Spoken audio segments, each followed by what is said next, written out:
Buenas tardes, lo conseguimos, o más bien buenas noches.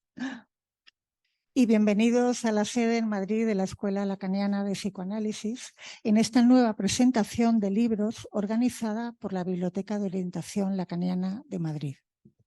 En esta ocasión tenemos el placer de presentar el volumen Política y Psicoanálisis, editado por Joaquín Caretti y Óscar Estrada, que no ha podido venir. Joaquín Caretti tenemos el gusto también de contar con él, que además ha sido recién nombrado analista mundial de la escuela. Enhorabuena también por ello. Bueno, voy a presentar en primer lugar a las dos personas que están conmigo en la mesa, invitadas a conversar sobre este libro y en general sobre las diversas implicaciones que tiene el sintagma política y psicoanálisis. Después presentaré brevemente el libro y ya pasaré la palabra a nuestros intervinientes.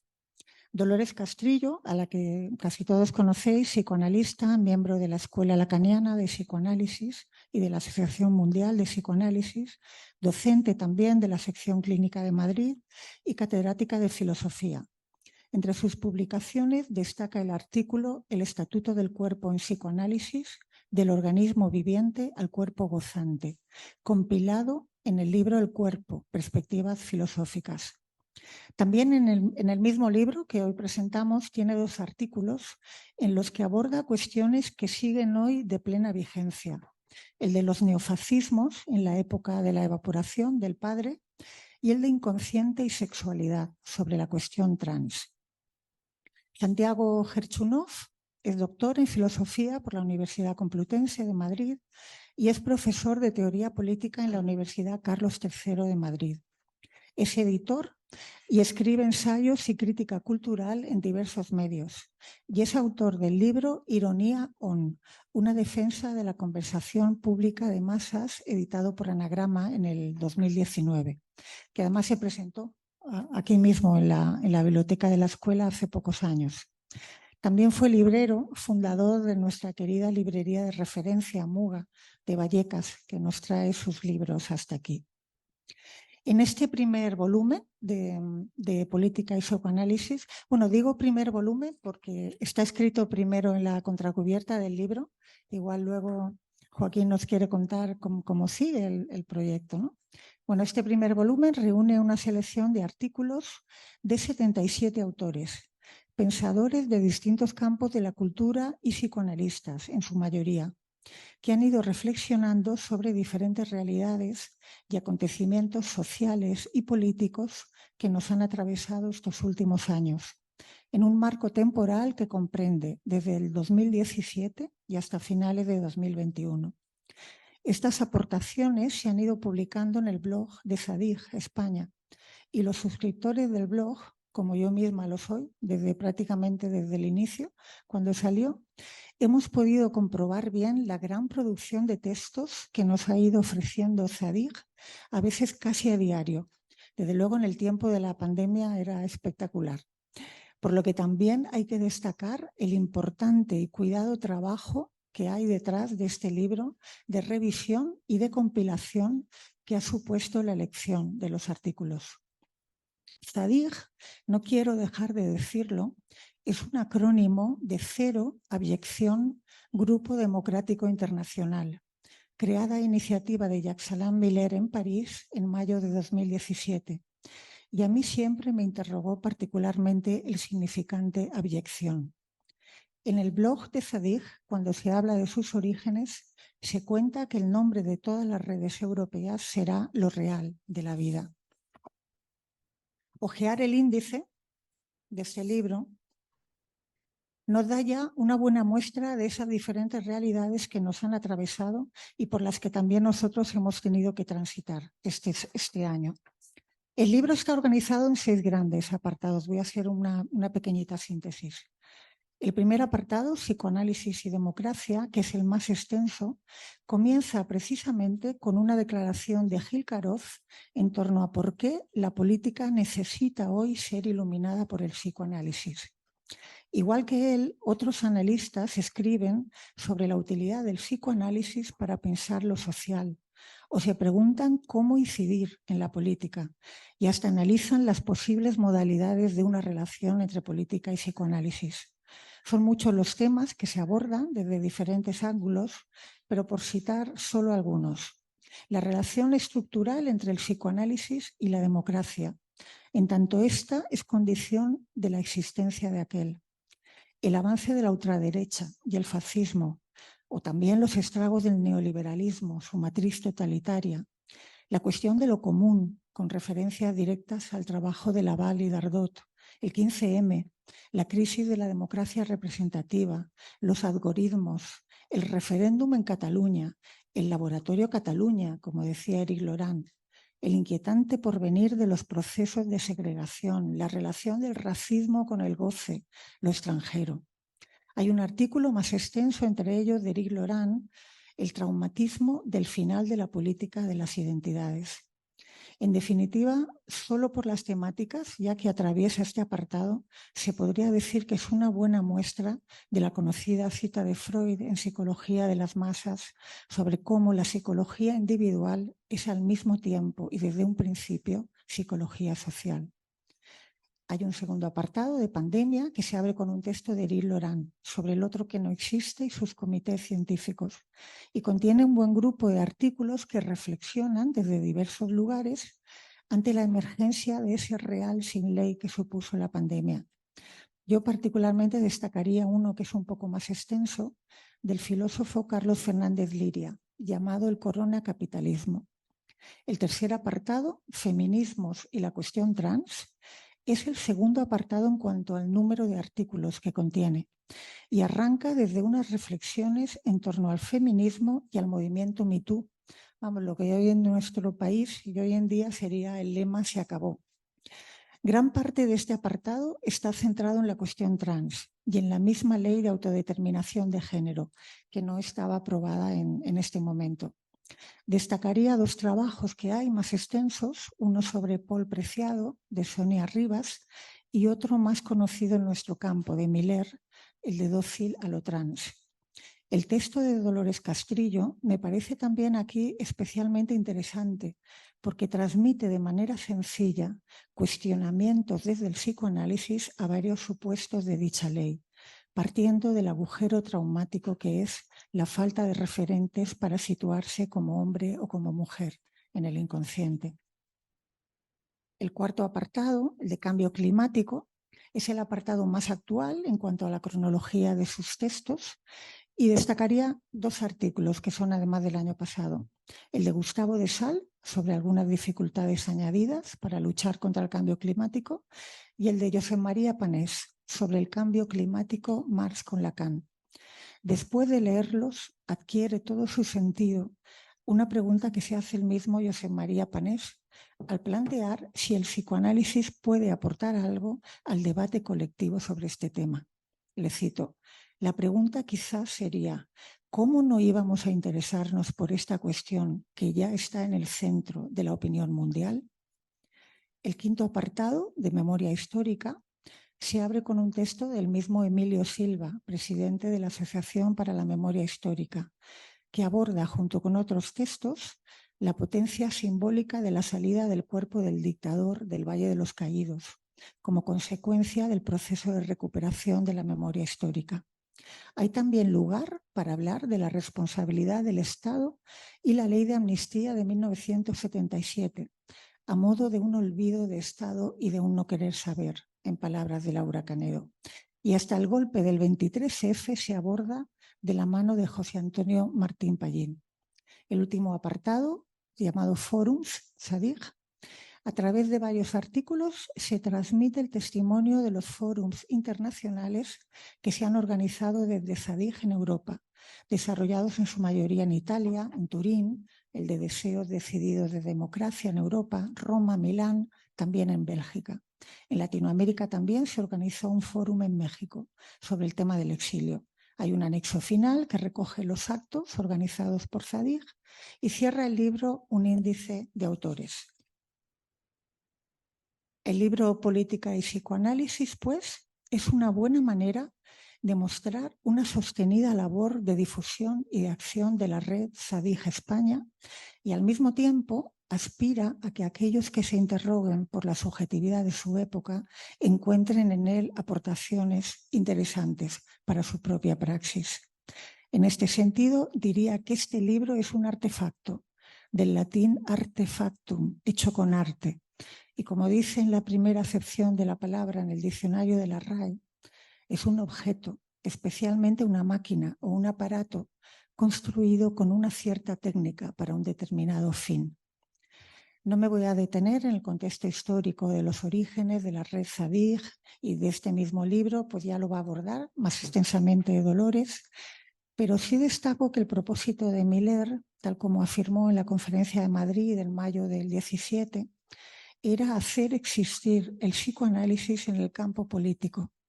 Y para ello, para operar en política, le cito, para operar en política, apoyarse en la autonomía del propio pensamiento es tan necesario como rebajar el nivel de las identificaciones y conseguir que cada cual se remita a su propia opinión.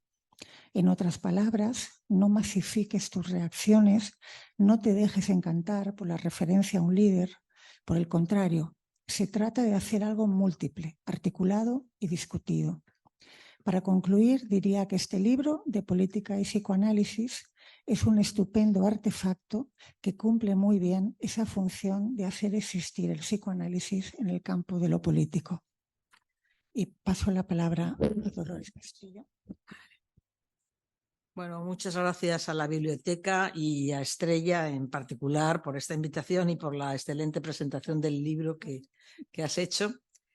Como has dicho, yo no me voy a detener en el libro, porque además tú has hecho una presentación de la temática realmente muy, muy sucinta, pero muy rica. Y yo quería referirme fundamentalmente a algo que subyace al libro. Hay algunos textos, tú has citado, por ejemplo, me parece que has citado el de Guibriol, algunos textos donde se aborda la cuestión de la articulación entre psicoanálisis y política. Yo me quiero fundamentalmente centrar en este punto. Antes sí quería aludir brevemente a cómo nació Zadig. En el año 1917 tienen lugar las... ¡Ah! Voy a las... Bueno, vais a ver. Es revolucionario, pero tanto con la... Sí, es una época arcaica, porque realmente eran unas elecciones en el 2017 donde el retorno del arcaísmo estaba muy próximo. Se presentaba Marine Le Pen a las elecciones y claro, el peligro del retorno de los dioses o de las diosas oscuros era bastante temible en ese momento.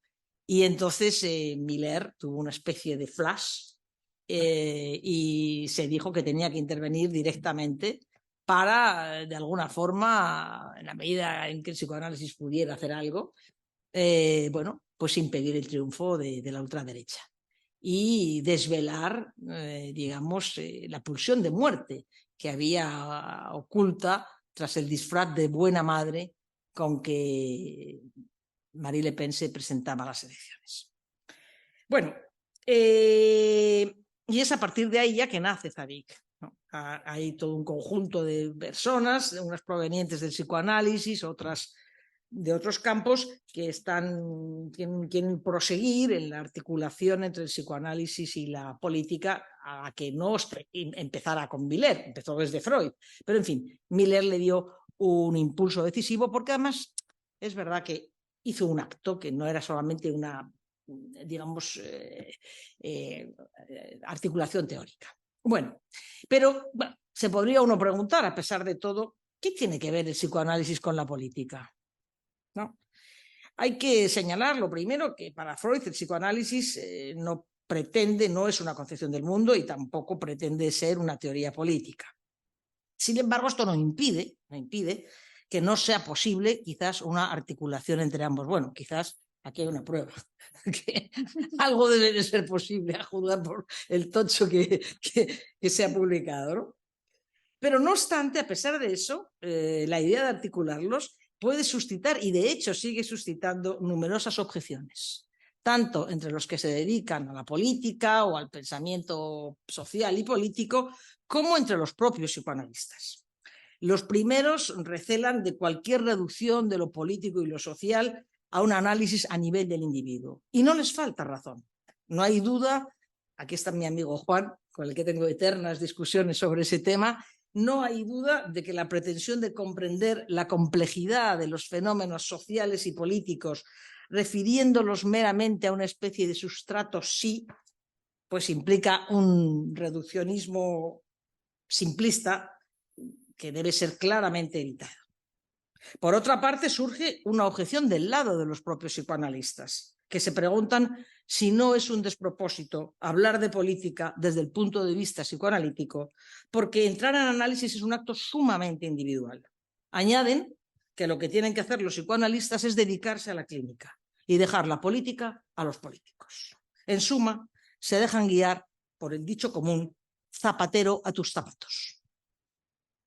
Olvidan así que fue el propio Freud quien, después de un tiempo centrado en la clínica con sus pacientes, salió de su zapatería para dedicarse de forma creciente al análisis de los fenómenos políticos y sociales. Freud, en una de sus conferencias, se encargó de advertir a sus oyentes y a sus colegas que el psicoanálisis no es solo una terapia.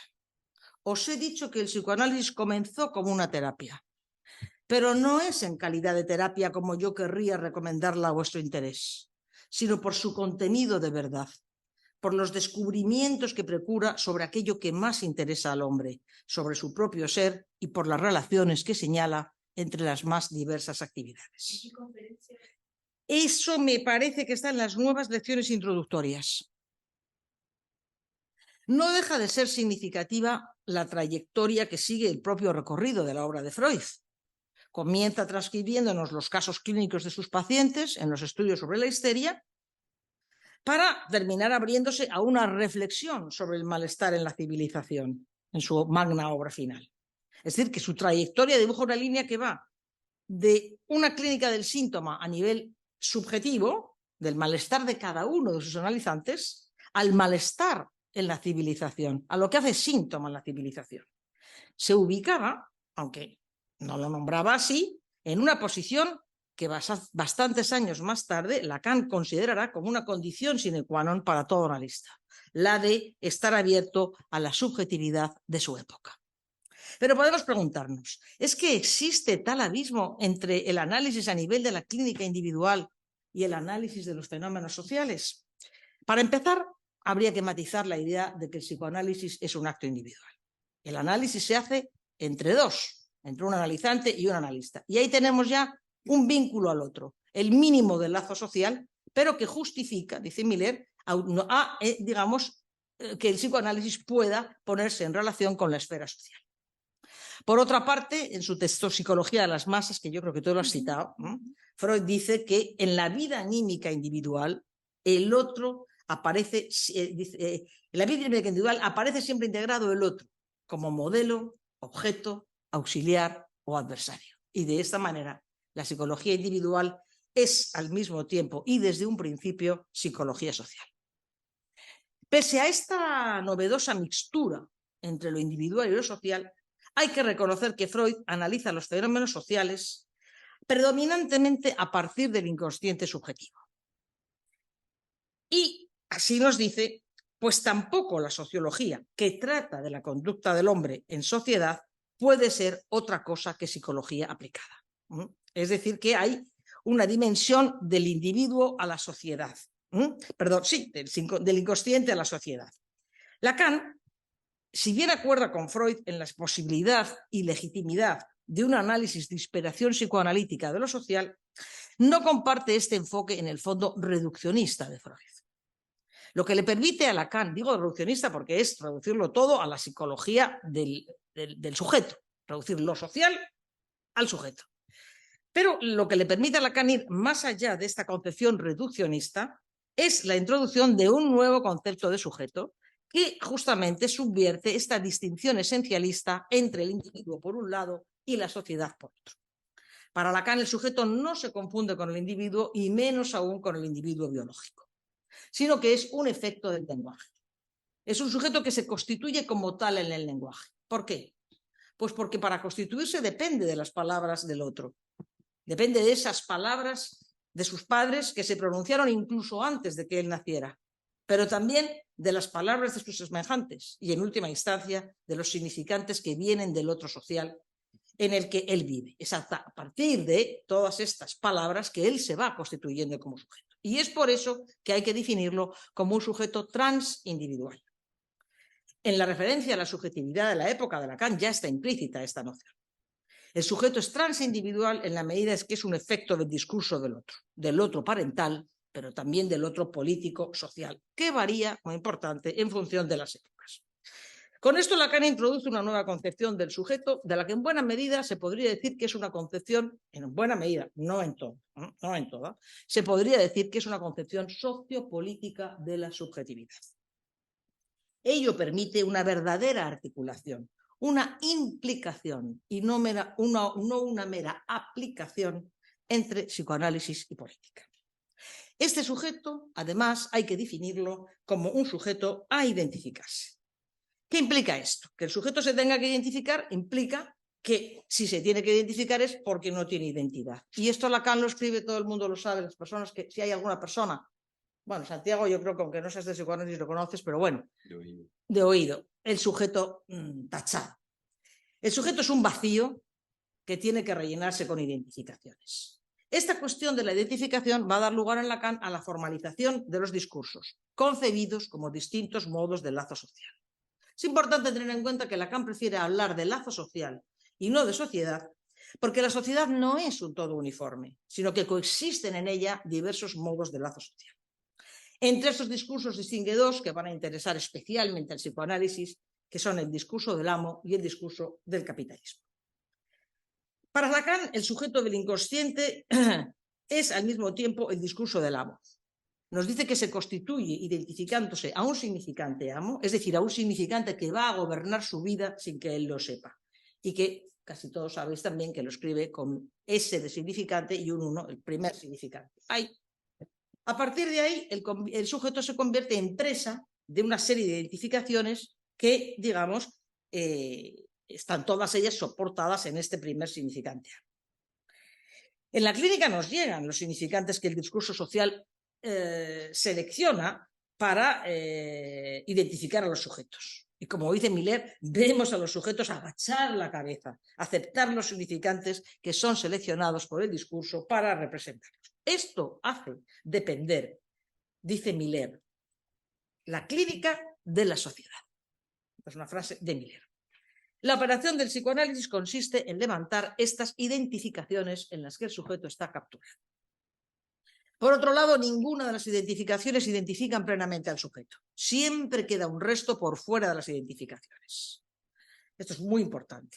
A través de las identificaciones, el sujeto busca colmar su falta, pero busca una completud, pero estas identificaciones nunca proporcionan una completud. Son identificaciones que abren así a un juego entre la identificación y su fracaso, un juego que podemos definir como un juego profundamente político. Ahora bien, precisamente porque queda un resto por fuera de las identificaciones, y por mucho que la subjetividad en Lacan podamos decir que es una subjetividad político-social, sin embargo, no todo en el sujeto puede reducirse a esta subjetividad político-social. Antes de la formalización de los discursos... esto no lo había puesto. No. Bueno, da igual. Da lo mismo. Antes de esta formalización de los discursos, hay en Lacan una frase que es esencial para pensar esta relación entre política y psicoanálisis. Está en La lógica del fantasma. La frase es: no digo la política es el inconsciente, sino simplemente el inconsciente es la política. Como precisa Miller, cuyos comentarios aclaran esta y tantas otras frases crípticas de Lacan, y que voy a seguir aquí, estas dos fórmulas no son equivalentes. La primera fórmula, que Lacan acepta, aunque con reservas, dice que hay algo inconsciente en la política. Fantasmas, sueños, angustias. No cabe duda de que eso lo encontramos donde quiera que esté el ser humano. Pero Lacan no se limita a decir esto. Lo que hace de este aforismo algo tan fulgurante, lo que produce el verdadero flash, es la otra parte. El inconsciente es la política. La primera parte, la política es el inconsciente, supone que la política se reduce al inconsciente. Y esto es en el fondo lo que nos dice Freud en Psicología de Masas. Este libro, escrito hace unos años antes del advenimiento del nazismo, en él Freud analiza las formaciones sociales, en concreto el ejército y la iglesia, como si fueran formaciones del inconsciente. Y lo hace en función del concepto de identificación. Lo que permite la formación de una masa como el ejército o la iglesia es la identificación de los miembros entre sí sobre la base de que comparten dos cosas en común. Un amor común a alguien, el jefe, el papa, el líder, sustitutos para Freud del padre, y también un ideal común, o en términos lacanianos, un significante amo que los identifica. Dios, el padre, la patria. ¿Qué? Bien. Frente a quienes sostienen que en una época como la nuestra, en la que el padre ha caído, y que por tanto ya no nos serviría este esquema de psicología de masas para analizar los fenómenos sociales contemporáneos, mi opinión es que aunque es verdad que el padre ha caído, eso no significa que no haya determinadas formaciones sociales que en plena época de la caída del padre siguen funcionando según el modelo de psicología de masas. La sociedad no es una, es plural. Hay en ella diversos modos de lazo social que a modo de reservas o dislotes conservan esta identificación al padre, al líder, al significante amo. Siguen funcionando sobre este esquema. Hay bastantes, no solo una, que funcionan así. Por ejemplo, en los partidos políticos, donde la identificación al líder es algo que sigue plenamente activo y más aún todavía ahora que en los partidos de hace unos cuantos años. Lo cual es impresionante esto. Bueno, en los populismos.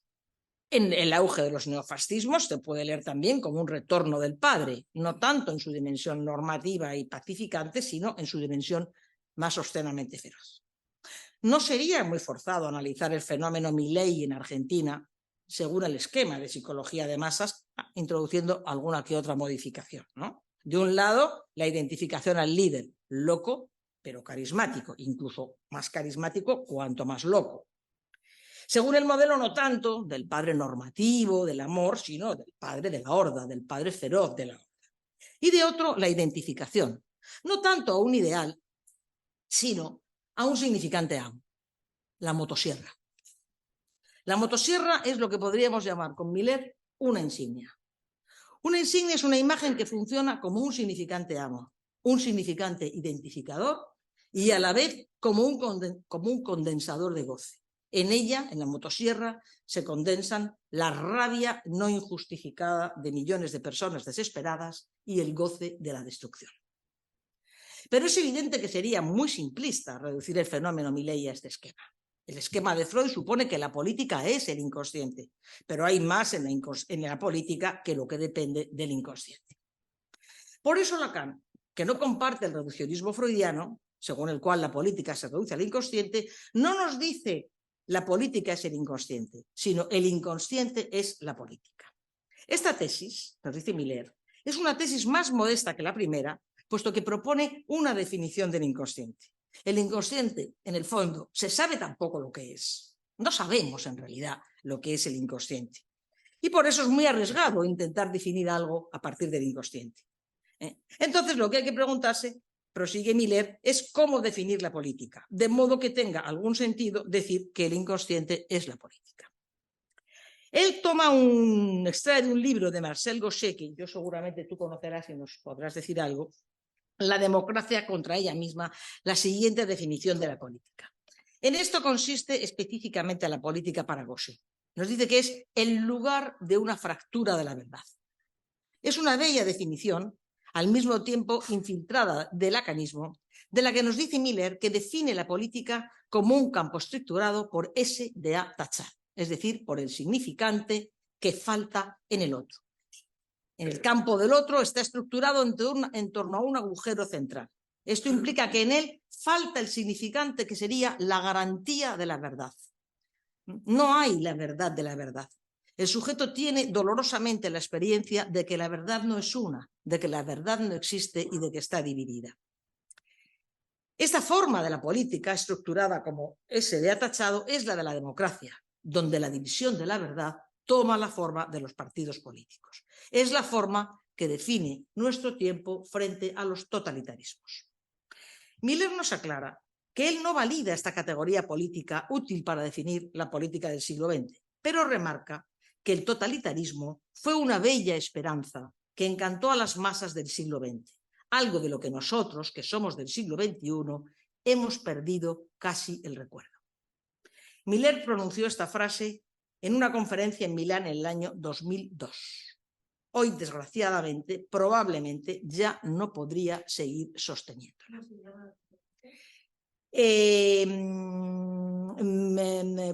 Intuiciones milanesas. ¿Por qué califica el totalitarismo de bella esperanza? Porque era la esperanza de reabsorber la división de la verdad, de reinstaurar el reino de lo uno en política, conforme al modelo de psicología de masas. Miller observa que el triunfo de la democracia no genera el mismo entusiasmo e incluso se enfrenta a un efecto depresivo. Conlleva este efecto en la medida en que implica un consentimiento a la división de la verdad, división que adquiere la forma de los partidos políticos empeñados en una contradicción insoluble, ya que la verdad está condenada a estar dividida. De ahí la paradoja de que al mismo tiempo que se celebran las virtudes del pluralismo, de la tolerancia o del relativismo, hay como un dolor íntimo, privado, subjetivo, al tener la experiencia de una verdad que solo se ofrece en el desgarro. Es importante remarcar que la fórmula del inconsciente es la política, es un desarrollo de que el inconsciente es el discurso del otro y también del inconsciente es transindividual. Se puede pasar del inconsciente es transindividual a el inconsciente es político, en tanto se pone de manifiesto que este otro está dividido. ¿Qué es lo que implica cada una de estas dos partes de la fórmula de Lacan? ¿Cuál es su diferencia esencial? Miller la precisa así. La política es el inconsciente, es una reducción. Mientras que el inconsciente es la política, es lo contrario de una reducción. Es una amplificación. Es transportar el inconsciente fuera de la esfera solipsista para introducirlo en la ciudad, haciéndolo depender de la historia, de la discordia del discurso universal en cada momento de las épocas. Esto significa que el inconsciente varía en función de la historia, en función de las épocas, de los distintos modos de lazo social. Varía en función de la política. El inconsciente, tal y como lo conceptualizaba Freud, los términos que empleaba para referirse a él, prohibición, censura, represión, son los de un inconsciente que sigue llevando la marca de la sociedad disciplinaria de la era de la reina Victoria.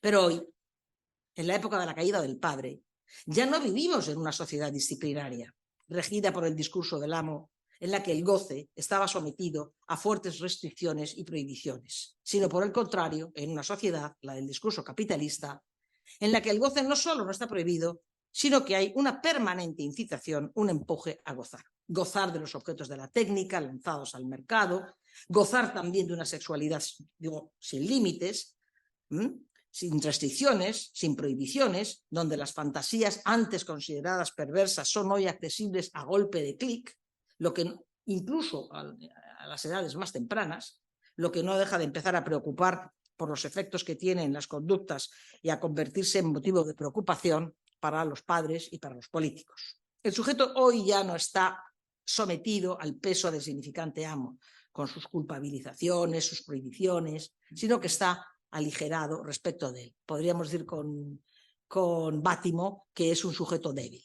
un sujeto light.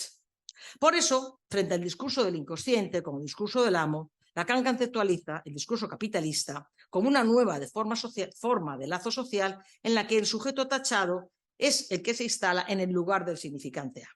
Los nuevos sujetos de la época del capitalismo y de la globalización son sujetos que ya no están representados por el significante amo, están aligerados del peso del significante, pero son también sujetos sin punto de referencia, desorientados, con un vínculo social débil. Lo que los sociólogos advierten es que en la época de la globalización se acompaña de una individuación.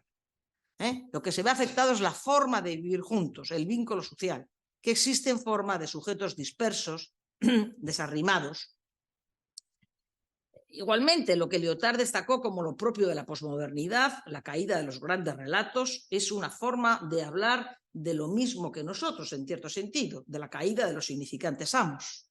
Esos grandes relatos unificadores que daban sentido, Dios, la verdad, la tradición, pero también la revolución, la utopía, son variantes del discurso del amo que han caído. Han caído esas formas de organizar el significante y el saber que, digamos, operaban una simplificación de la realidad, difundiendo modelos de coherencia, modelos de comportamiento coherentes bajo la autoridad de ciertas instancias.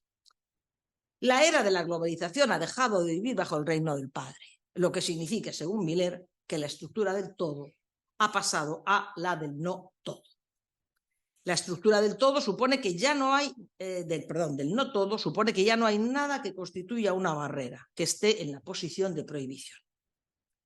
El inconsciente es la política puede leerse no solo en el sentido de que la política tiene efectos en el inconsciente, de que el inconsciente es político, y por eso hablamos de una transindividualidad, sino también en el sentido de que la política tiene efectos en la práctica misma del psicoanálisis. Sin duda, como dice Miller, la cura está marcada por estos tiempos. Los padece. Voy a ahorrarme la evolución que podríamos ver de los efectos que tiene esta modificación del inconsciente en la época, los efectos que tiene la práctica analítica, porque como casi todos pertenecéis al campo del psicoanálisis y los conocéis, pues me la voy a ahorrar por falta de tiempo, no porque no me interese. Pero voy, digamos, a lo más importante. Hoy en día, es decir, muy rápidamente, la clínica clásica, incluida la Lacan, se concebía en términos de el complejo de Edipo y la castración, la asunción de la castración como una asunción de la renuncia al goce. Pero claro, hoy en día, en realidad, gran parte, hoy ya, ¿cómo vamos a decirle? No vamos a pretender que los sujetos, digamos, aligerar a los sujetos del peso de las normas, del peso de los ideales, porque incluso el ideal de la renuncia al goce, el ideal de la realización de la castración, de la desidentificación fálica, no dejan de suponer una clínica que en cierto modo está orientada por ese ideal. Pero hoy los sujetos ya son sujetos que están aligerados del ideal, están aligerados de la culpabilidad, son ya sujetos laics. Es verdad que tampoco hay que ser tan taxativo en esto, porque también es verdad que el peso del significante amo sigue siendo, en fin, bastante todavía constatable en no pocos sujetos de la época contemporánea. Pero lo importante no es el aparente aligeramiento del sujeto, sino la pesadez de su relación al goce. Gran parte de los sufrimientos contemporáneos tienen que ver con un exceso, con esa exigencia de goce sin límite, con algo del orden de la sobredosis, ¿no?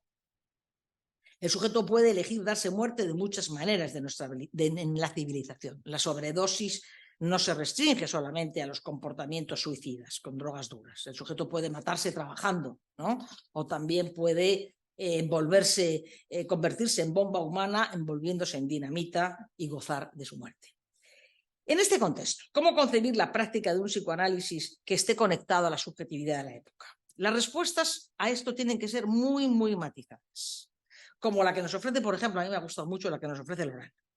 Él dice, el psicoanalista se encuentra siempre atópico en relación con la corriente principal de la civilización.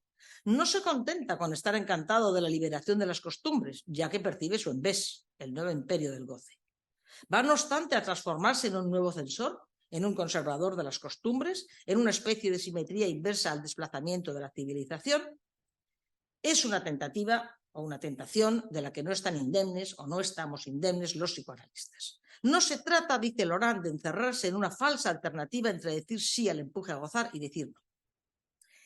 Dice él que la posición del psicoanalista con respecto al goce habría que tomarla un poco como Heidegger hace con la técnica. Decir sí y no a la vez a la técnica.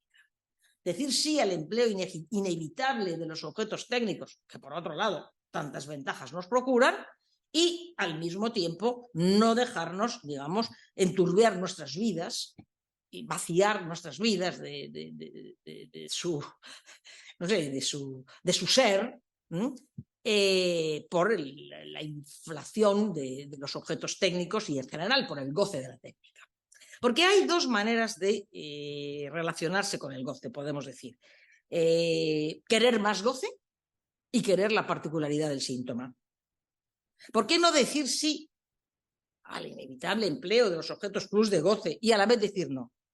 Decir no consiste en no permitir que el empuje a gozar generalizado nos impida estar a la escucha de ese otro goce íntimo y singular que se condensa para cada uno en la particularidad de su síntoma. Bueno, en la última clínica de Lacan, el punto central ya no es la castración, sino el goce ineliminable y sintomático de cada uno.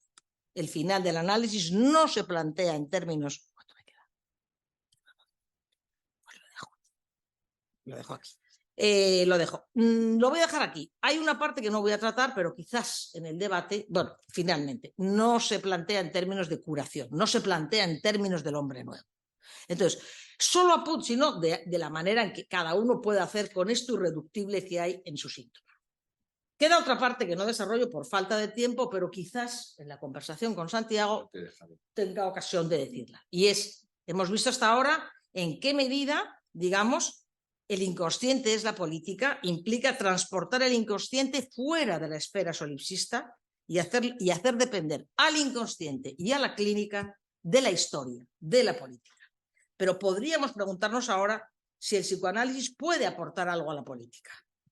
El psicoanálisis no pretende ser una teoría política, pero quizás sí podría proporcionar algunas claves que puedan resultar útiles para la política. No las voy a dar aquí porque no me da tiempo.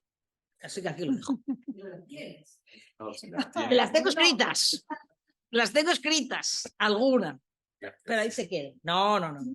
Solo diré que la única, lo que puede entenderse, la aportación fundamental que puede dar el psicoanálisis a la política hoy, lo que le puede inspirar es la noción de imposibilidad.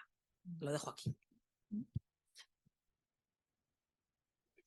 Pues cuando quieras, Santiago.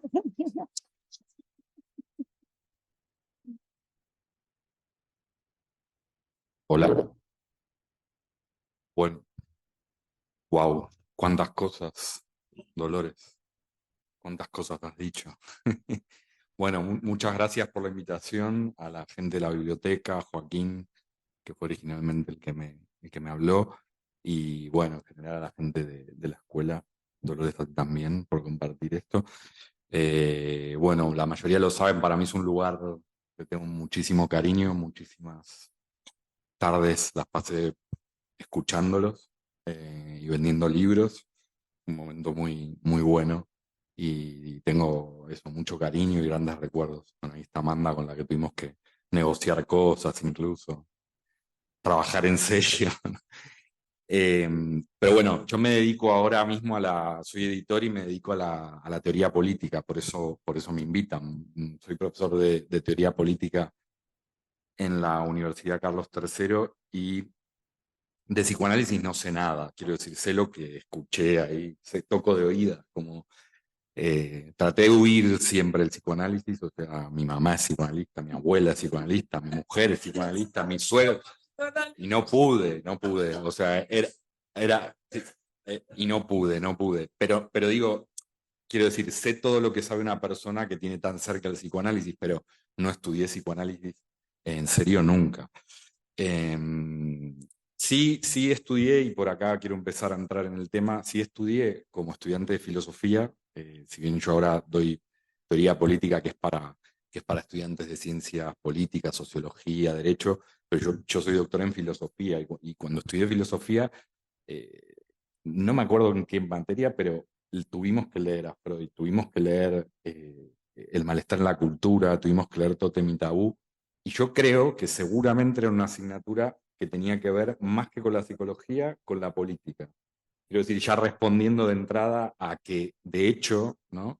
Yo quería empezar por ahí, me parece fascinante tu exposición, y hay algunas cosas que tienen que ver con lo que quería plantear yo, pero lo primero que diría es que me impresiona el esfuerzo tan grande por demostrar algo que me parece indiscutible, o sea, la utilidad, simplemente para alguien que lee ensayo, que estudia filosofía, de la teoría psicoanalítica para, voy a decirlo así de sencillo, para comprender la sociedad, para como teoría política, aunque el psicoanálisis no pretenda explícitamente, desde Freud lo has dicho, que Freud lo dice explícitamente, no es una teoría política, sin embargo, para mí es evidente que la contiene, y es evidente la utilidad que tiene en 4 o 5 ejemplos que has dado.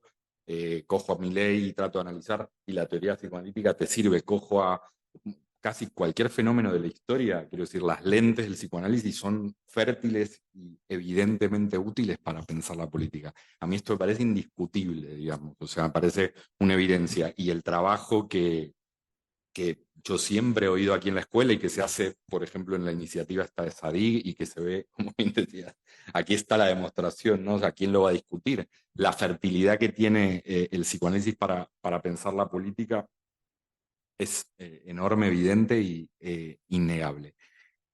Ahora, a mí siempre me llama la atención el uso de, como si fuera una cosa monista o unitaria, el discurso psicoanalítico o el psicoanálisis. Porque lo otro que diría, después de decir que es evidentemente útil y fértil, es que, suerte, ¿eh?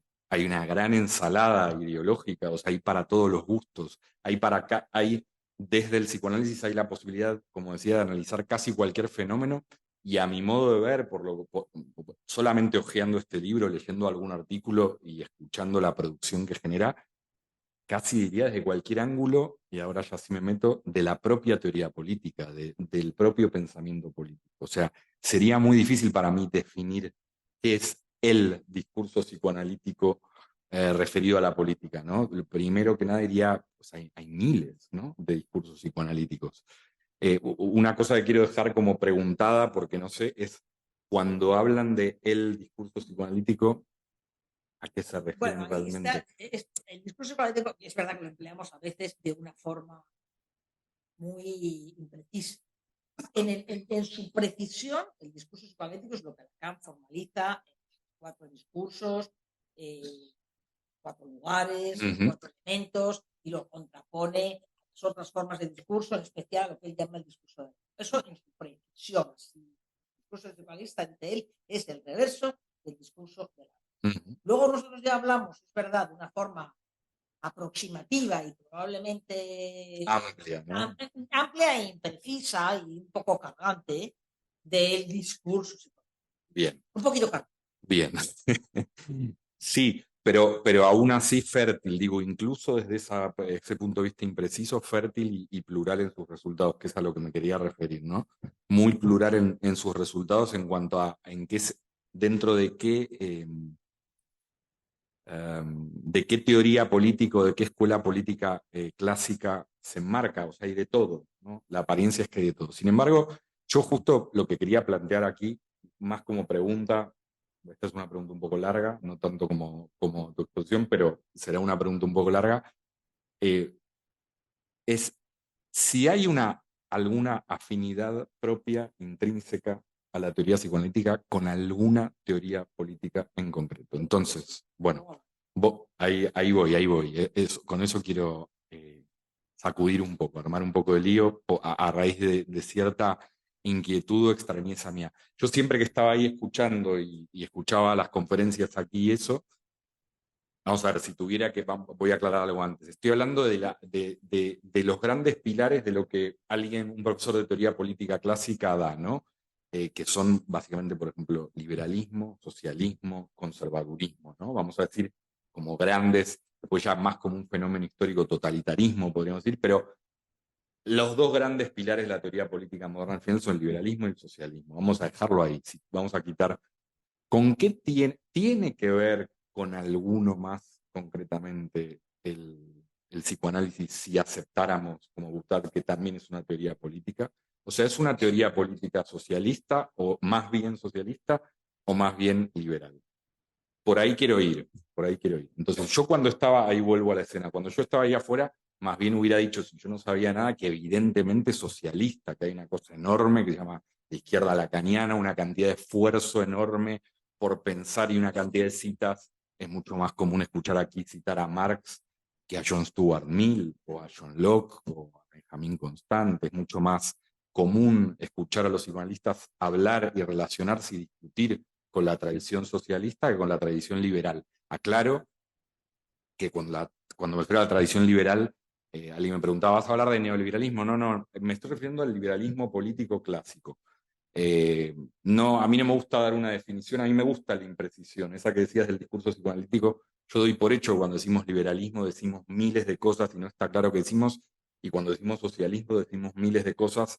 Pues los profesores estamos obligados a intentar conceptualizarlo de una manera unitaria, pero al menos yo como profesor le confieso en la primera clase a los alumnos que es un paripé, es decir, que eso que llamamos liberalismo es una guerra, es una batalla de un montón de pensadores que no piensan exactamente lo mismo, igual con socialismo. Pero en todo caso, en lo que vulgarmente se entiende como liberalismo, me estoy refiriendo al liberalismo político clásico.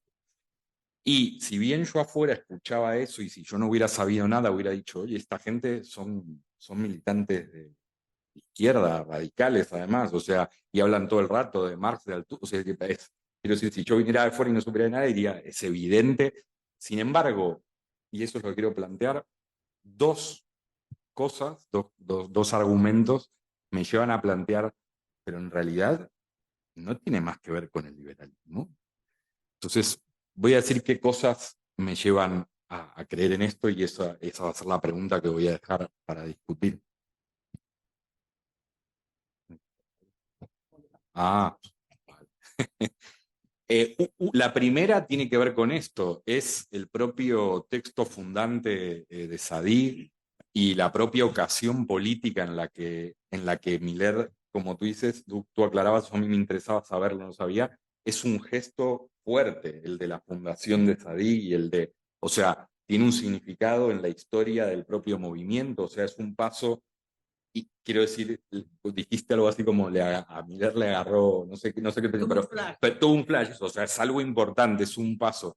Y ese paso claramente es una oportunidad en que lo que están amenazadas son las libertades que defendía el liberalismo político clásico. El planteamiento de Miller de defender el Estado de Derecho, o sea, el momento en que salta, dice el psicoanálisis, aquí tiene que salir, ¿no? Aquí tiene que salir a la plaza, ¿no? Tiene que salir. Es un momento, es de un discurso potente, militante, político, pero de raíz, para mí, cristalinamente liberal. O sea, todo lo que he leído de esos días de Miller y eso, me parece cristalinamente liberal. Ese es el primer argumento para ir por ahí sin saber, manteniéndome como alguien que no sabe nada de psicoanálisis. Y tomando lo poco que sé de oídas de psicoanálisis, además de lo que dice Miller, a mí hay una característica, voy a decirlo a lo bruto, ¿no? de la antropología psicoanalítica, me lo estoy inventando, no creo que esto no existe, pero digamos de la idea del hombre que hay detrás del psicoanálisis, que tiene muchísimo que ver, que creo que no es casualidad que se produjera en un momento justamente de efímero auge de la sociedad liberal, que es ese periodo de entreguerras, el principio del siglo XX, ¿no? Es un producto el psicoanálisis como teoría y su antropología típicamente liberal, de una época liberal y un momento liberal, pero típicamente liberal y típicamente moderno, que incluye, si yo no estoy entendiendo mal, una idea del sujeto como algo escindido, como algo resquebrajado, no como algo unitario, no como algo algo como esencialmente atravesado por una crisis, por una escisión, ¿no? Si yo no entiendo mal, algo de eso hay.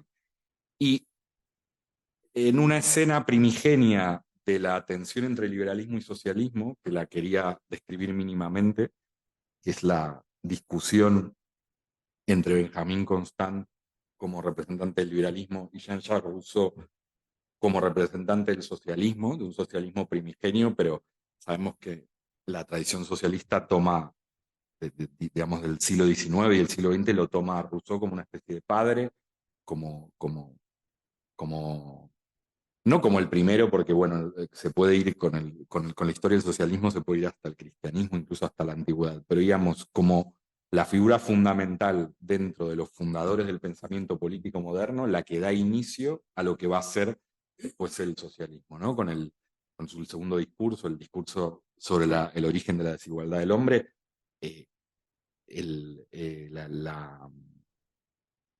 la famosa frase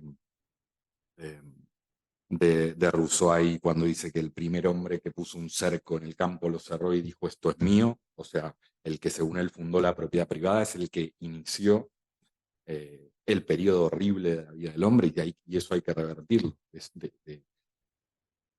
Tan importante es para la tradición socialista, lo digo para que no haya dudas con esto, que Marx mismo se jactaba de que el famoso capítulo sobre la acumulación originaria en el Capital era simplemente, el capítulo 24 del libro primero, si no me equivoco, el capítulo sobre era simplemente llevar a ciencia, eso creía Marx, las intuiciones de Rousseau, ¿no? O sea, que él simplemente estaba...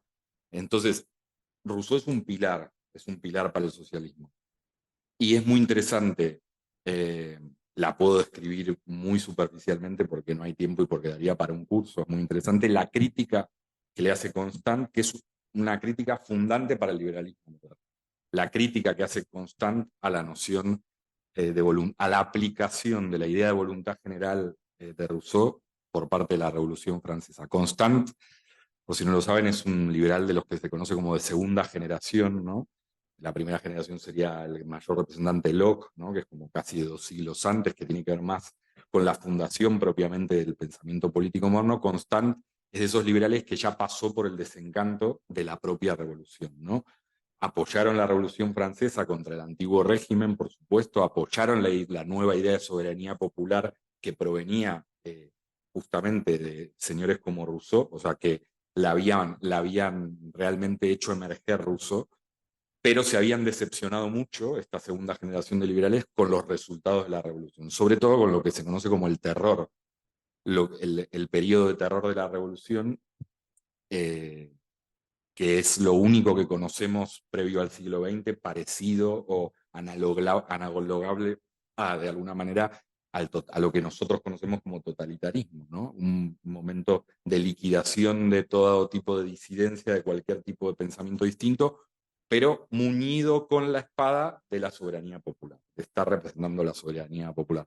Constant dice, al final se convierte en muchísimo más peligroso todavía que el poder real que venía que tenía un origen divino, la soberanía absoluta surgida de la propia crítica al poder de origen divino se convierte en más peligrosa porque justamente está tan autolegitimada que no tiene límite ninguno, ¿no? Que una vez que la soberanía popular está como argumento, se pueden cometer las peores atrocidades y generar un régimen donde justamente las libertades que ahora conocemos como libertades civiles, los derechos humanos, lo que defendemos como natural prácticamente todos, son las que se ponen en peligro o se aplastan directamente. Y lo que me interesaba contar, porque digo que esto es muy largo y la discusión es fascinante entre Constant y Rousseau, es que detrás de la postura de cada uno hay una antropología muy distinta, hay una idea del hombre muy distinta. Y la idea de Rousseau, la idea del socialismo, en este salto mortal que estoy dando para poder discutir, es la idea de un sujeto unificado, regido por la voluntad y regido por un hilo a lo común, que es el único hilo que existe. Solo hay ese hilo o esas cadenas a lo común. Y en cambio la postura de Constant es la postura de un escéptico respecto a lo que es el sujeto, donde está asumido que el sujeto, al menos en la modernidad, todo el pensamiento de Constant gira alrededor de la diferencia entre los modernos y los antiguos, y él cree que el sujeto moderno, el ciudadano moderno, está escindido entre lo privado y lo público, está escindido en muchísimos sentidos,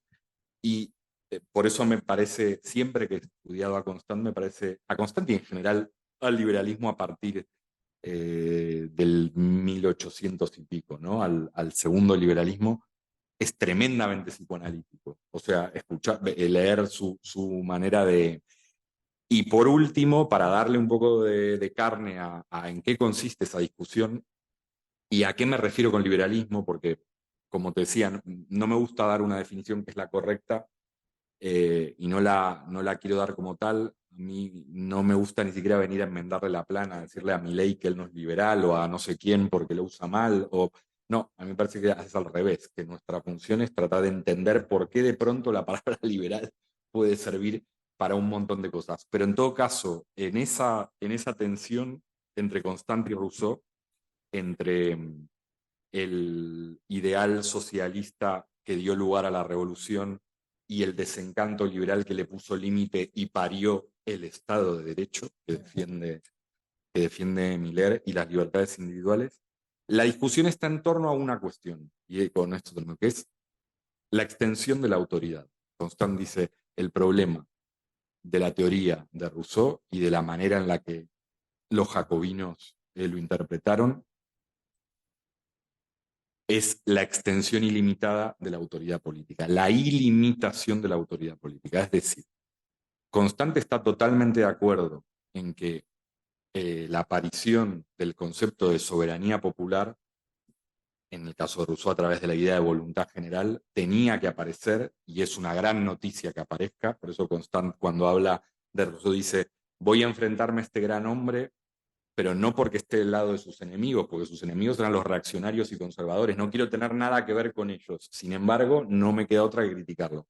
El principio de la soberanía popular, el principio de la voluntad general, es un principio crítico, negativo, necesario frente a la idea de los poderes particulares de la Edad Media, de los poderes feudales, del gobierno de las particularidades, podríamos decir de las mafias, ¿no? De un grupo de mafias que se pelean entre sí. Ya antes todavía que Rousseau, Hobbes era el primero que se había peleado con eso, era cómo hacer para acabar con esta guerra de facciones y fundamentar un Estado uno con autoridad, pero fundamentado científicamente. Ese es el inicio del pensamiento político moderno. Sabéis que en Hobbes también es, como en Rousseau, la alienación de la libertad originaria de todos los individuos en esta idea de estado de naturaleza que tenían todos estos pensadores para fundamentar la existencia del Estado. Partían, como sabéis, sobre todo estos tres tan importantes, Hobbes, Locke y el propio Rousseau, de la idea de un estado de naturaleza, ¿no? Para pensar de dónde surgió el Estado realmente. Era una hipótesis, no pretendían que tuviera fundamentación histórica, partían de la idea de un estado de naturaleza donde estamos todos sueltos, aún no se formó la sociedad, y eso daba lugar a, con una transición o con otra, algún tipo de contrato social al nacimiento propiamente del Estado. Pero siempre se fundaba en la idea de una libertad originaria, y este es el punto importante, una libertad originaria que todos la pensaban como individual, incluido Rousseau. Es decir, en el estado de naturaleza que imaginaban, porque era lo que la ciencia de la época les hacía pensar, que era el atomismo, ¿no? Lo que hay son elementos, son individuos sueltos, y toda la cuestión del pensamiento político moderno es cómo hacer de esa miríada, que todavía no es un pueblo que sostenga a un Estado y que ese Estado, siendo unitario y siendo una autoridad, sin embargo, los mantenga libres a esos individuos que provienen, ¿no? Ese es el gran desafío del pensamiento moderno, que cada uno lo resuelve de una manera. Entonces Constant dice, por supuesto que Rousseau tiene razón, que una vez que descubre la voluntad general, lo que funda la legitimidad del Estado es la voluntad general, que es la voluntad de todos, y en ese sentido está muy bien haber sustituido a las voluntades regias, divinas, parciales y mafiosas por esta voluntad legítima que es la voluntad general, pero el problema es que la han aplicado equivocándose al inspirarse en las repúblicas antiguas, en las democracias directas asamblearias de las repúblicas antiguas, que era lo que idolatraba Rousseau y lo que idolatraban los propios revolucionarios. Se han equivocado en inspirarse en ellos porque el mundo moderno ya no es el mundo antiguo, la famosa conferencia de Constant de la libertad de los modernos comparada con la de los antiguos. Se trata de explicar cuáles son las diferencias objetivas entre el mundo moderno y el mundo antiguo que ya no permiten que nos gobernemos mediante una república a la antigua, es decir, con una autoridad, ahí llegamos al nodo, con una autoridad pública ilimitada, donde no existen las libertades civiles, lo que nosotros hoy conocemos, sino que toda la autoridad está acumulada en la propia voluntad general, ¿no? Es la famosa fórmula en el contrato social, ¿no? De cómo es el pasaje de esa primera libertad salvaje al Estado propiamente dicho, y Rousseau usa esta fórmula tan paradójica y que tan importante de dándose a todos, cada uno dándose a todos, entregando su libertad natural, o sea, dándola, en realidad no se da a nadie, ¿no? Es el truco de Rousseau para hacer creer que la libertad de cada uno de los miembros permanece una vez que se la han entregado al conjunto como tal, a lo común como tal, que es el nuevo Estado. Y Constant dice, el problema ahí es que, claro, que por más que la alienación sea total, y según una fórmula de Rousseau que tiene que ver también con una idea muy, muy vaga de la aritmética, ¿no? Él dice, porque claro, lo primero que uno le puede preguntar a alguien que dice esto de que uno entregándose a todos no se entrega en realidad a nadie, él tiene un argumento, ¿no? Él dice que alguien puede decir, pero bueno, yo puedo querer algo que sea lo contrario que este que tengo al lado, y entonces ¿cómo entregando mi libertad me entrego si el otro me va a joder, ¿no? Que es más el camino por el que va Hobbes, por el que van otros pensadores que piensan ese primer estado de una manera más conflictiva. Y Rousseau dice esto de no, es que los más y los menos, o sea, las voluntades particulares que son contrarias se anulan las unas a las otras, y lo que queda es la voluntad general, y eso es lo que gobierna. Ese lo que queda, que es la voluntad general, es lo que también podríamos llamar bien común, intereses comunes, ¿no? Es el gobierno de o razón común también, ¿no? Es la razón común, es aquella cuestión que luego usará Kant de una manera muy parecida para hablar de autonomía, es aquello dentro de cada uno que no tiene que ver simplemente con nuestras inclinaciones privadas, sino con el interés común, con lo común.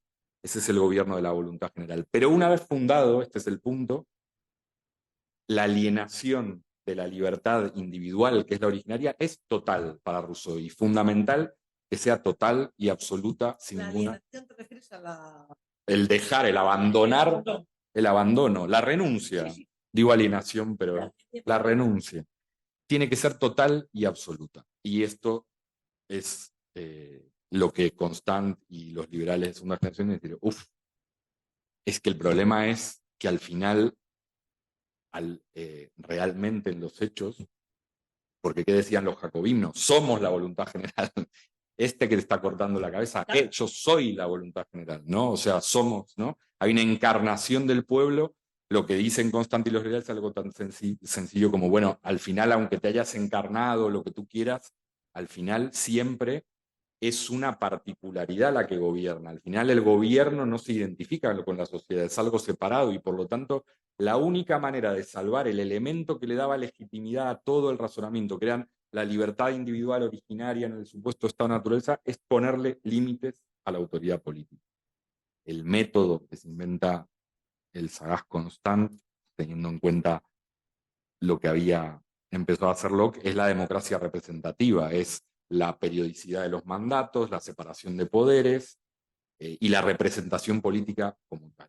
Pero no es una propuesta entusiasmada como la del socialismo, que es una propuesta escéptica que toma de base justamente esa escisión en el sujeto, esa separación entre su posibilidad de participar en lo público y lo privado. Es una posición, yo creo, que muchísimo más psicoanalítica que la de lo que representó la tradición socialista posteriormente. Dicho muy en sencillo, y termino con esto, es la lucha primigenia entre liberalismo y socialismo, es una lucha por o limitar la soberanía. Yo a veces si me obligan con una pistola a definir liberalismo en una frase, diría corrosión de la soberanía. Es una fuerza de reacción. Corrosión de la soberanía. Sí, yo lo llamo así. Para mí sí. Es un intento de corrosión de la soberanía. Y en cambio el socialismo es un intento de inflamación al mayor grado posible de la soberanía. Los dos parten de una conquista fundamental que ninguno puede negar, que es haberle arrebatado a la superstición, al mito, al antiguo régimen, la soberanía, habérsela arrebatado a los dioses, vamos a decirlo así, y habernosla dado a nosotros mismos. Pero el liberalismo dice, aunque efectivamente la única legitimidad solo puede venir de nosotros mismos, después de los hechos gobiernan unos, porque en el mundo moderno es tan grande, tan complejo, tan rico, que es imposible que se junten como hacían en Atenas a ver todos los juicios, a tirarle tomates a Sócrates, yo quiero que lo maten, yo no, no. Entonces siempre es inevitable algún tipo de delegación y esa delegación tiene que hacerse asumiendo todo el escepticismo sin ningún entusiasmo, diciendo estos tipos tienen que gobernar un tiempo y además inventan una cosa liberal interesante que se llama libertad de expresión y opinión pública, que es, y nosotros si bien como somos modernos y ya no nos interesa como a los antiguos tanto, esto es la introducción que están, participar en los asuntos públicos, también nos gusta pasear, disfrutar de las cosas, comprar cosas, hacer negocios, trabajar, nos gustan un montón de cosas, tenemos que delegar como nuestros sirvientes, unos representantes que hagan. Pero, dice Constant, manteniendo para mí la esencia firmemente política del liberalismo contra lo que se cree normalmente cuando no se lo estudia, dice, pero al mismo tiempo que tenemos que inventarnos este sistema, tenemos que permanecer atentos. Entonces tiene que ser siempre posible que opinemos, que critiquemos, y tiene que haber algún dispositivo, están empezando a existir los periódicos, la opinión pública, para que libremente nos expresemos. Y esa estructura que es la representación política tiene que tener unos límites muy marcados para que justamente la soberanía no se inflame, sino al revés, esté siempre un poquito limitada, corroída, ¿no? A esto se llamó garantías, ¿no? Ahora, son todas cosas que para nosotros son garantías, son la soberanía, esa es mi idea. Y me parece que la soberanía corroída, hay una parte, me acordé que era la página 12 de tu texto, que nombrabas algo de Miller que me parecía calcado de los teóricos liberales de la época, ¿no? De la escisión, de cómo la verdad en la democracia no existe como tal.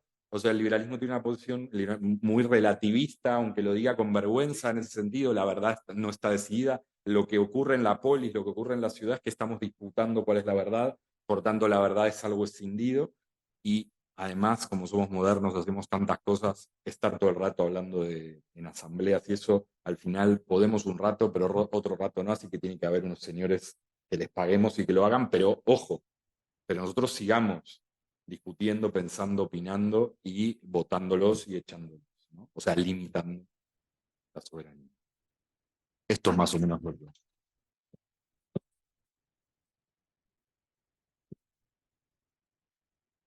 Bueno, voy a decir solo una cosa, que también me ha parecido fascinante tu conferencia y, bueno, yo supongo que se podrá politizar bastante, pero el núcleo de lo que dices, efectivamente, es totalmente coincidente con lo que yo también pienso que es el psicoanálisis.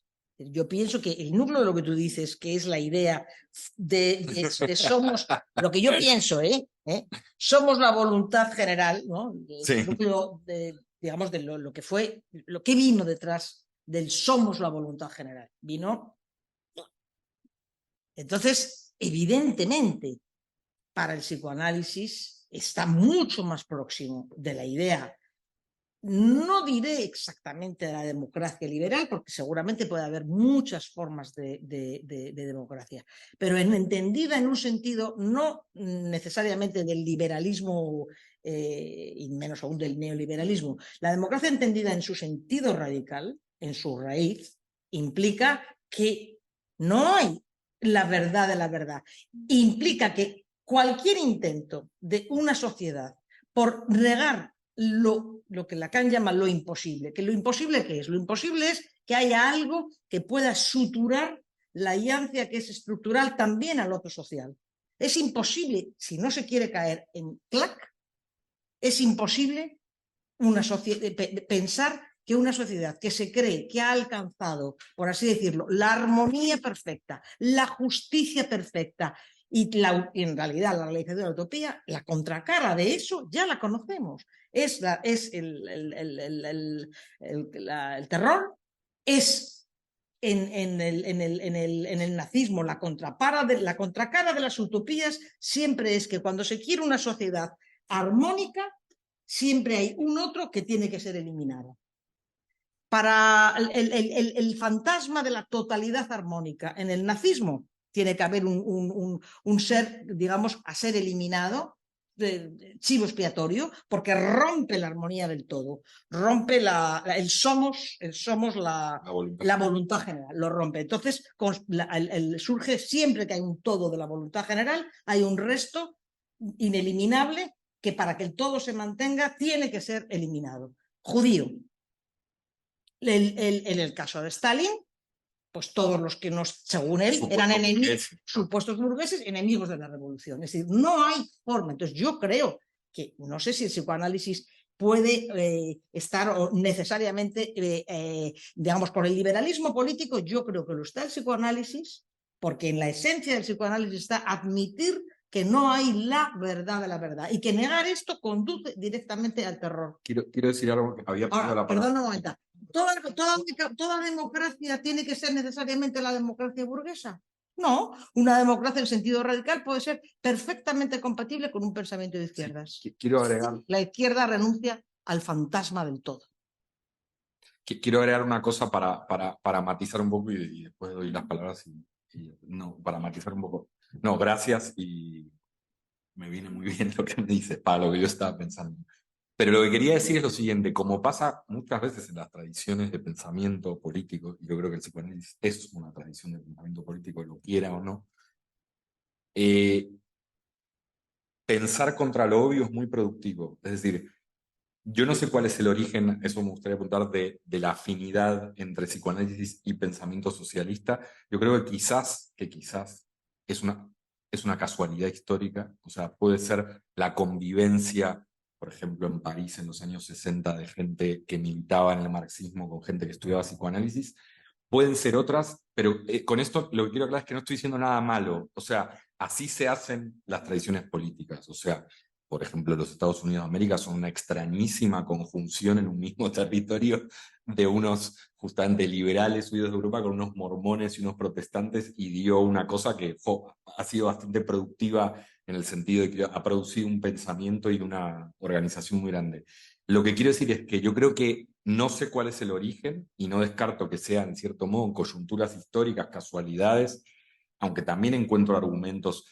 A ver, está el clásico argumento, ¿no?, de Kolakowski, creo que es lo de la escuela de la sospecha, que pone a Freud al lado de Marx y al lado de Nietzsche, ¿no? Quiero decir, hay muchas maneras de ligarlo también totalmente razonables.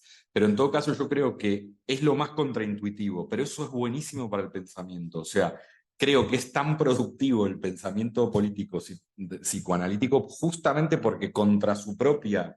Por eso cuando me preguntaste un nombre para la conferencia te dije entre la tradición socialista y la esencia liberal. Entonces digo, contra su esencia liberal está inmerso en la tradición socialista. Y eso es lo que para mí produce tanto pensamiento. O sea, a veces ir en contra de lo que está en la esencia, a mí es difícil que me muevan de que Freud no es Freud, ¿eh? No Lacan. Freud, el Freud de los años 20, no es un producto que solo puede ocurrir en una democracia burguesa liberal. No, o sea, me parece imposible pensarlo en otro escenario. Ya lo de después, pero digo, es buenísimo que contra ese origen o esa esencia, que yo creo que incluso está impensada en el propio Freud, yo creo que Freud no sabía nada ni dejaba de saber sobre liberalismo o liberalismo político, no tengo idea, me parece que no se metía ahí. El haber sido forzado por la coyuntura, por cómo avanzó el siglo XX, por lo que sea, a pensarse como afín al socialismo, le vino muy bien. O sea, produjo muchísimo pensamiento interesante, porque si no tendríamos que decir que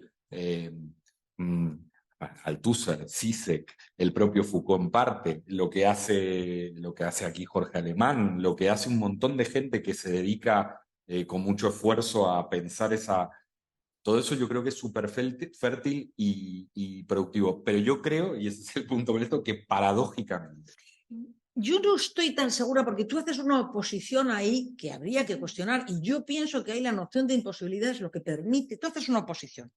O liberalismo o socialismo cortacabezas.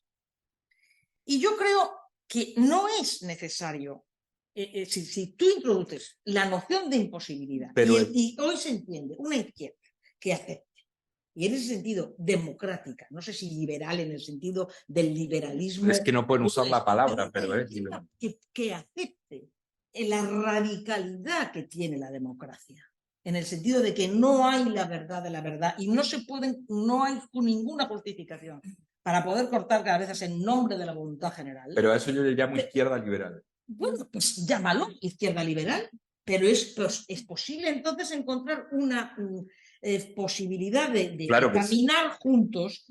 Pero mira, lo que yo de hecho es lo que ha democracia radical. De hecho es lo que triunfó. Sí, sí. No tienen por qué oponerse. Totalmente de acuerdo. Pasamos la palabra también un poquito a la sala. No,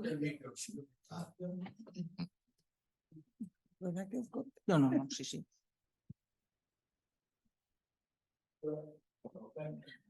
Sí. Bueno, primero agradecer a la mesa, ha sido realmente... Apagan ahí porque si no se... Ay, Vale, perdón. No sé si suena rarísimo. Por lo menos hace falta, ¿no? Pero ¿y qué? ¿Por qué? Ah.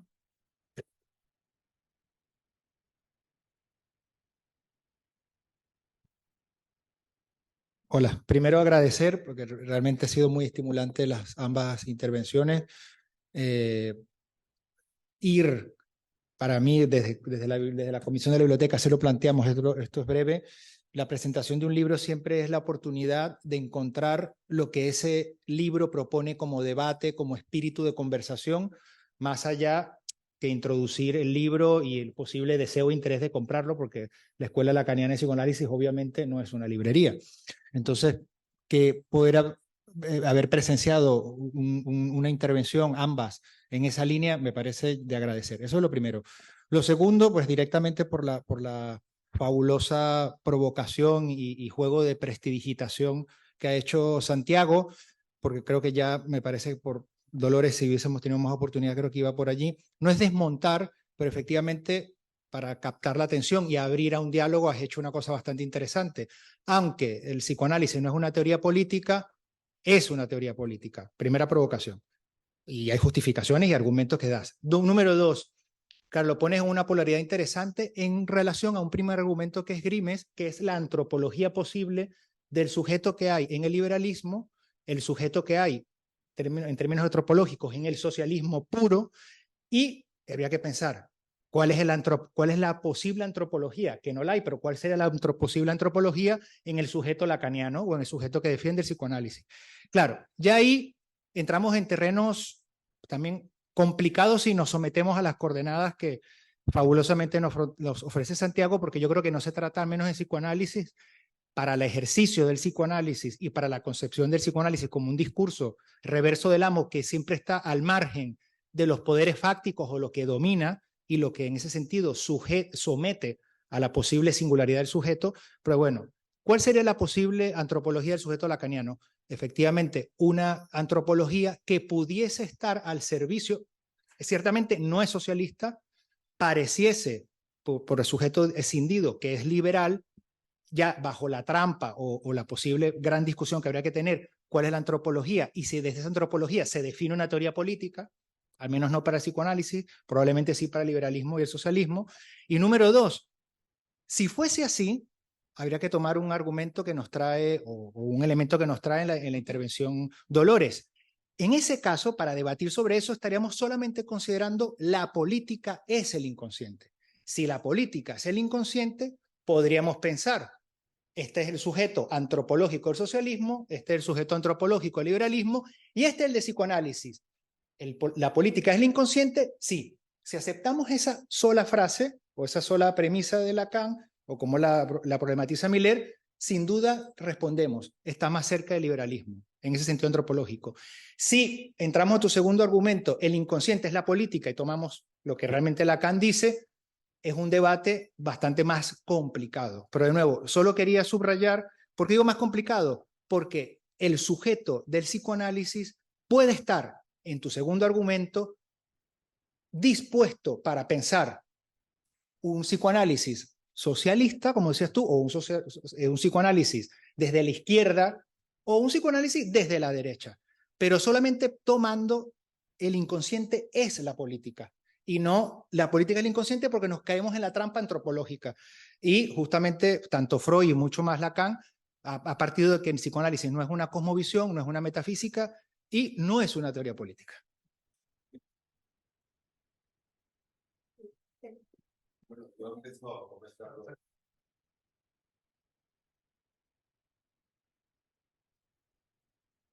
Dolores ya ha empezado a plantearlo un poco y evidentemente hoy en los proyectos socialistas ninguno es leninista ya, por lo menos en Occidente, y todos defienden un socialismo democrático, evidentemente. Y luego en el propio Marx, que recordaba a Guattari, el socialismo es el reino de la expansión del individuo, del sujeto. Es así como se define, precisamente. Bueno, esto es una primera... Y además yo creo que hay que entender la democracia, insisto, en el sentido más radical, en el sentido de que, digamos, lo que a mí me parece que puede aportar en la línea que dice Santiago, de aceptar la democracia como un principio irrenunciable. Pero lo que creo que puede aportar el psicoanálisis, sobre todo a un pensamiento de izquierdas, es, digamos, la idea de la imposibilidad. Porque desde Rousseau hasta lo que fue, bueno, la revolución socialista, quieras que no, han estado movidos siempre por la utopía de la sociedad armónica, la utopía de la sociedad una, la utopía de la sociedad perfecta y el hombre nuevo. Todo eso ha traído el horror, todo eso ha traído el horror. Entonces, es muy importante la noción de imposibilidad que hay en psicoanálisis, porque la noción de imposibilidad supone que es imposible encontrar un otro que no esté, digamos, atravesado por una herida. Y en el campo social es imposible pensar en una sociedad sin antagonismos. La idea de que se llega a una sociedad sin antagonismos te lleva directamente a los horrores que conocemos.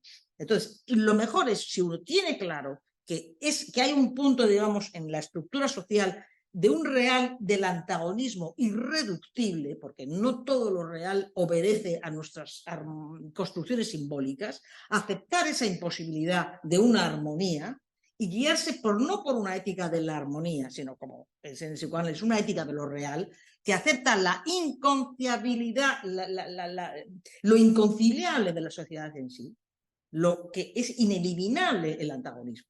Y a partir de ahí, bueno, a partir de ese irreductible, exactamente igual no, porque no se puede hacer, en fin, traslaciones excesivas, ¿no? Pero de la misma manera que en la cura no se trata de decir ahora vamos a conseguir el hombre feliz. Y hay que aceptar lo irreductible y lo incurable de cada sujeto y a ver qué hacemos con eso. En la política también. No se puede pretender la sociedad perfecta porque ha sido horroroso. Y entonces hay que aceptar lo irreductible, el antagonismo irreductible que hay en las sociedades y a partir de eso ver qué se puede hacer. Yo eso no lo veo opuesto a la izquierda. No, si la izquierda abandona el modelo rusoniano del hombre tal, o el modelo incluso marxista en el sentido peor del marxismo.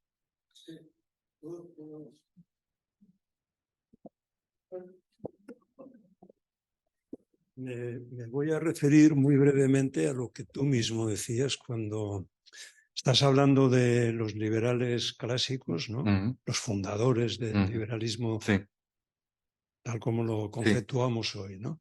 Y aludías un poco a las democracias antiguas y hablabas de que ya no estaban en su tiempo, ¿no?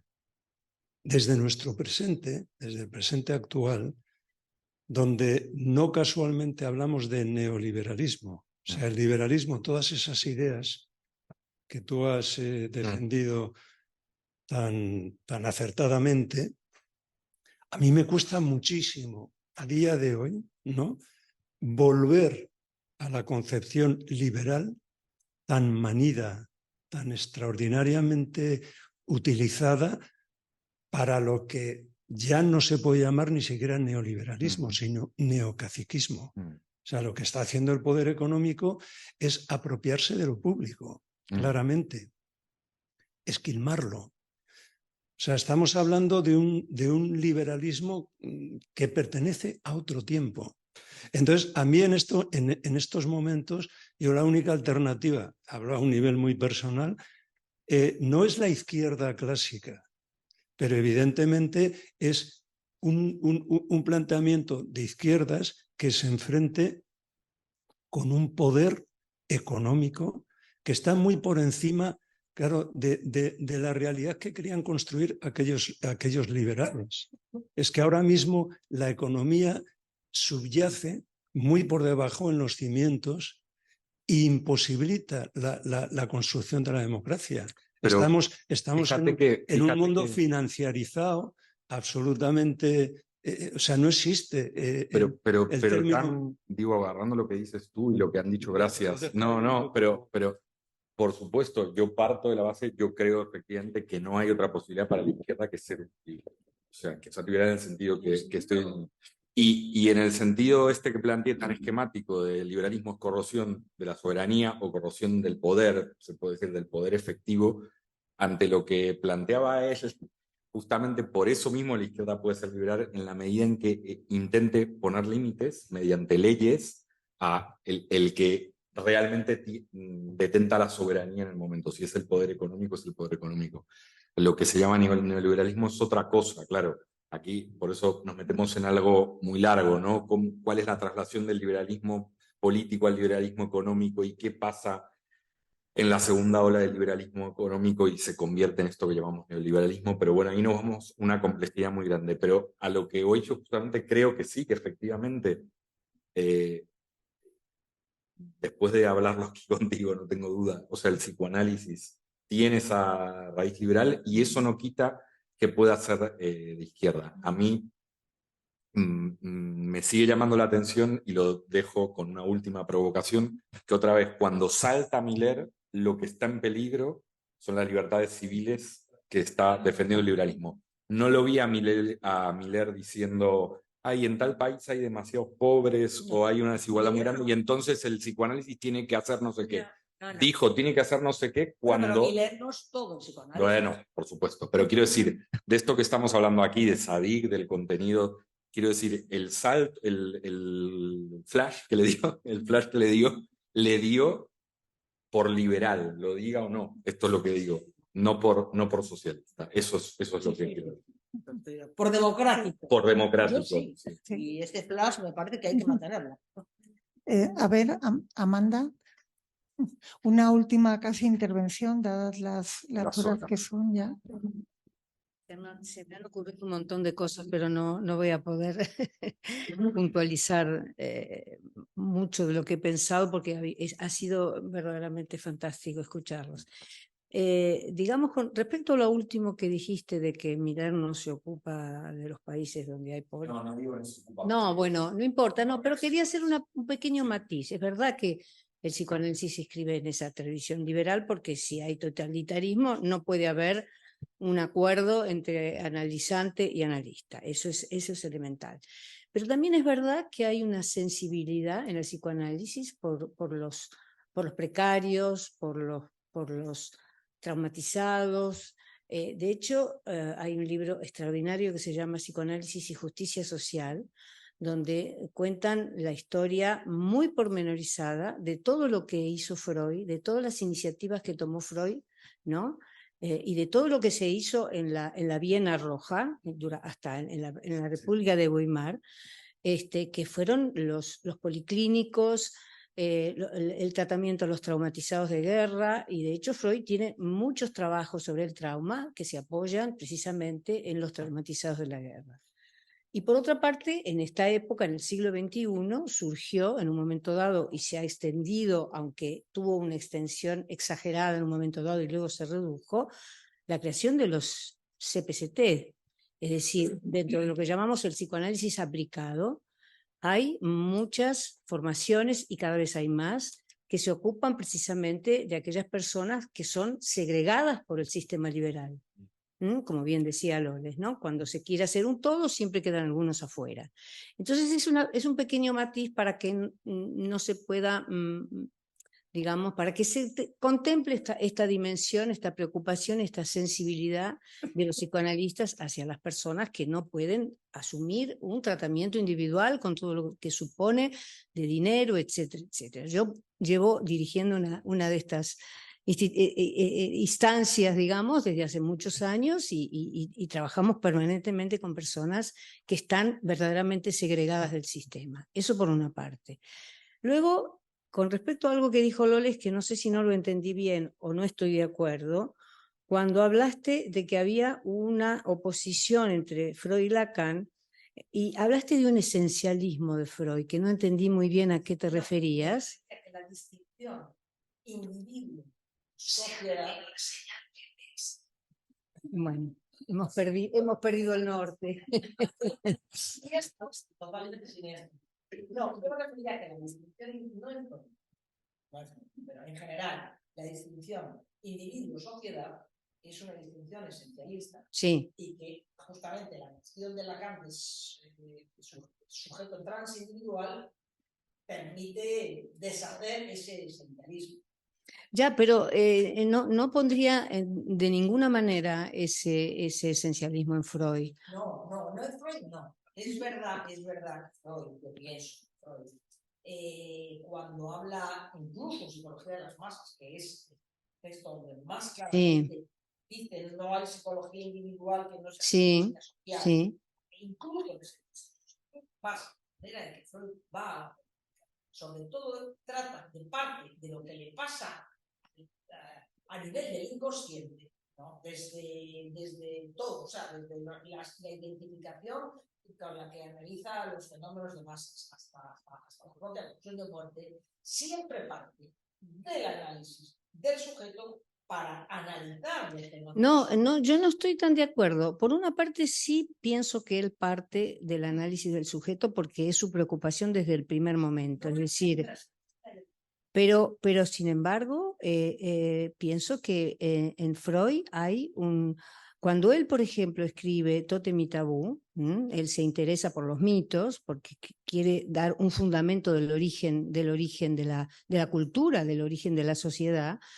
No nos olvidemos que en el mismo texto de Tótem y Tabú, él se sirve de lo que desprende del mito para mostrar lo que es la posición de la neurosis obsesiva. Es decir, que hay en Freud un ir y venir permanente de la clínica, de lo que dijiste, en una frase que me encantó, que dijiste, de la clínica del síntoma a lo que hace síntoma en la civilización. Me parece que esa frase es un eufebum respecto a esta oposición que mostraste entre Freud y Lacan, que yo no sé si es tan así, porque de hecho es así, o sea, el interés de Freud quiere, lo que pasa que Freud lo descubre en la clínica, pero después dice, pero ojo, pero cómo, y siempre hace referencias a la cultura, a las sociedades. Entonces, creo que lo que él busca, quizás en esas experiencias colectivas, encontrar cierta, vamos a decir, homología. No, pero a lo que me refiero son datos. Por supuesto que Freud, vamos a ver, claro, no se quedó reducido al análisis de sus pacientes, es más, cada vez fue más a buscar lo que hace síntoma en la comunicación y el trayecto de su obra demuestra el enorme interés que tiene por los fenómenos que van mucho más allá de sus pacientes, por decirlo así. Eso es clarísimo. Pero lo que yo me refiero es que en Freud no se ve claramente, tú apuntas que a lo mejor lo que en el análisis que hay en Tótem y Tabú se ve el efecto que tiene sobre lo que sería la estructura política de aquella sociedad mítica, porque es una sociedad mítica, sobre la neurosis obsesiva. Se puede ver, pero realmente no encuentras en Freud la idea, o sí la encuentras en Lacan, de que el inconsciente está rezumando y realmente constituyéndose, es histórico. En Freud, el inconsciente conserva un no sé qué de fuera del tiempo. Bueno, sí, es cierto, es cierto.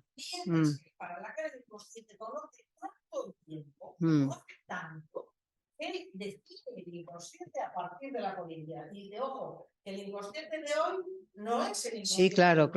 Yo creo que en eso es verdad, que para Freud el inconsciente es eterno y no conoce el tiempo, pero no nos olvidemos que él inventa el inconsciente.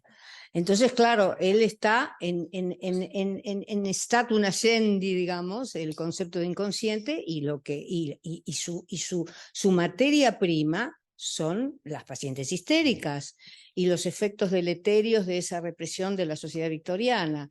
Entonces él construye, digamos, la teoría de la represión, y yo creo que no hay que confundir la teoría de la represión con una idea sociológica de la represión, porque hoy por hoy podemos decir, la represión no funciona como antes, pero cuando hay neurosis hay represión.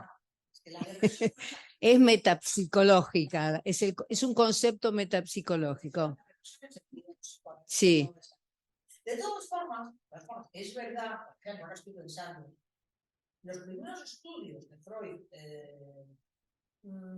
sobre lo que él llamaba la nerviosidad moderna son bien políticos. ¿Sí? Porque él achacaba la nerviosidad moderna, la neurosis, a la represión sexual. Exactamente. Sí. Yo por eso he hecho mi granito a favor de Freud.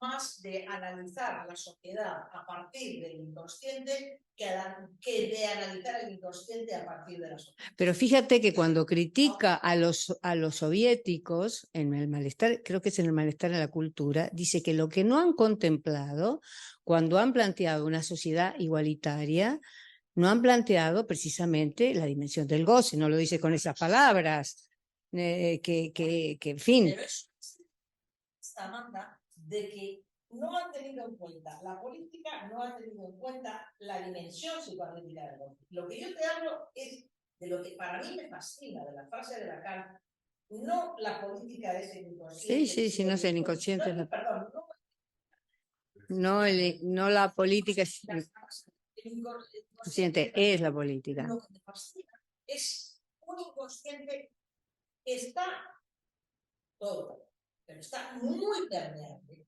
Absolutamente. Pero si el inconsciente es el discurso del otro, ¿lo lees?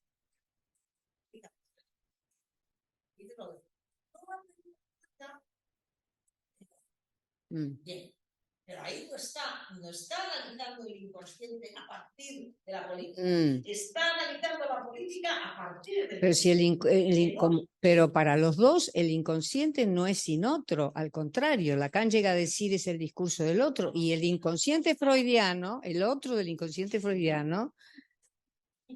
Sí, Amanda, sí, tienes razón. Pero estoy tratando de mostrar una... Bueno, lo dejamos aquí porque ya nos estamos pasando. Sí, la verdad, perdonar la interrupción, que es fascinante el debate que se ha generado, pero es que pasan de las 10:30 y nos tenemos que ir. De todas formas, no quiero no agradecer, por supuesto, me han parecido magníficas las dos intervenciones. Muchísimas gracias y mirad el debate que se ha generado.